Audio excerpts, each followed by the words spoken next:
o processo do bipolar, embora sendo mais amenizado, é também mais ou menos bipolar, às vezes, constante? tem isso, porque tem uma predisposição, às vezes. Pode ser familiar ou qualquer coisa nesse sentido.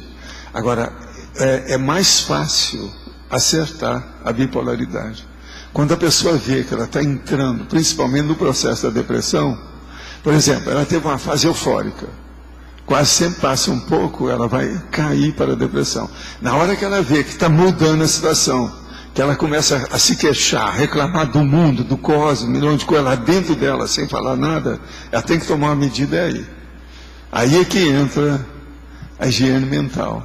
Se ela começar com isso, ela tiver algum remédio que ela possa ter confiança de tomar, ela vai abortar o problema. Ela não vai entrar em depressão. Entendeu? Porque a coisa séria da bipolaridade é a depressão. Porque a depressão, a pessoa muda a personalidade. De manhã é uma coisa, à tarde é outra.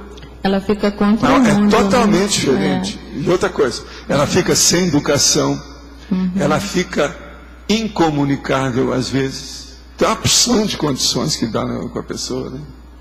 Aquela pessoa que sempre foi muito risonha, acaba tudo. É outra personalidade. Agora, isso tem relação física séria, tem processo neurológico aí sério, às vezes, muito sério nisso tudo. Por isso que tem que combater, de um lado e do outro. Às vezes tem que tomar remédio, tudo isso. Agora, que tem assédio, tem, porque o ambiente piora, né? Fica aquela coisa púmblia, uma noite escura de tempestade sem lua. Evoca tudo, e só vê o pior. E quase sempre ela arranja umas pessoas que estejam próximas, uma ou duas, para ser o J. Cristo. Para ela colocar tudo como culpada, etc. Tal. Ela desova tudo em cima da pessoa. Ela acha que o mundo está contra ela, né? Professor, a causa primária pode ser também um crime ou um trauma muito forte também no bipolar? Mas isso, a epilepsia é mais assim. Agora, na bipolar não, pode ser uma opção de coisa. Tem outros assuntos. Agora, quase sempre tem um grupo. É um processo de grupo. Vingança. Por isso que a bipolar tem muita coisa de genética, né? Às vezes na família tem vários. Aquilo é o grupo inteiro que está assim. Agora, a gente vê que os assediadores de um é o mesmo do outro, é o mesmo do outro, são os mesmos, é a mesma equipe. Às vezes, se consertando um, todos os outros vão ser beneficiados. Está como é que é? Entendi. Aí varia. Obrigada, professor. Professor, aqui no ar, aqui em cima. No caso da epilepsia aí, se a pessoa ela já está conseguindo controlar os seus surtos, né? Isso quer dizer que ela já está se curando na paragenética dela? Quer dizer, há possibilidade dela não levar essa doença para uma próxima vida? Se ela curar totalmente, ela não leva, não. Agora depende dela. E outra coisa, precisa de ver se não tem mais trauma, né? Porque às vezes foi só alguns que descobriram. Às vezes tem outros. O rápido é maior. Ela nunca sabe. Agora, o ideal é a pessoa mesmo descobrir os traumas, né? O ideal é a pessoa fazer a autoconfrontação de tudo, né?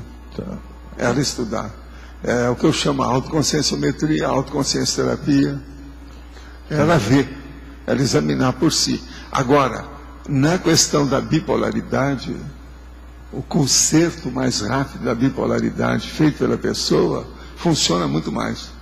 Não dá para comparar com nada. A pessoa, se ela tiver condição, confiança nisso, ela muda tudo.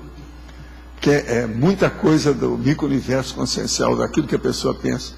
Se ela melhora a higiene mental, ela vai melhorar demais aquilo ali. Porque, gente, a pessoa, o problema dela é o seguinte, ela vê que ela está errada, mas ela não tem força de superar. Por exemplo, ela está com a cara pior do mundo, não tem jeito dela dar um sorriso. Ela não tem força para arranjar um sorriso. Vocês estão entendendo? Não. Hoje eles já estão entendendo isso bem, já estão até falando, já tem revista. Esses dias saiu aí uma reportagem sobre bipolaridade. E, pois é, super interessante. Lá está falando mesmo que a pessoa sabe que está errada, mas ela não consegue superar. Então, tem que conseguir. Agora, para isso, tem que ver a hora que vai dar o surto. Tem que começar no início, no princípio do começo. Do ataque, da crise, na hora que ela está sucumbindo, é que não pode entrar ali no abismo.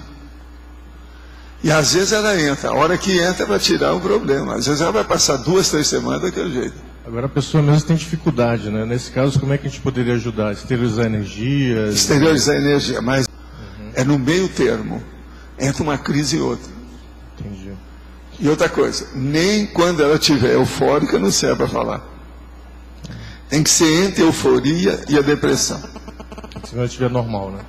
É mais ou menos normal, né? Não precisa ser totalmente, mas mais ou menos. A hora que ela abençoou você, deve estar na hora de entrar.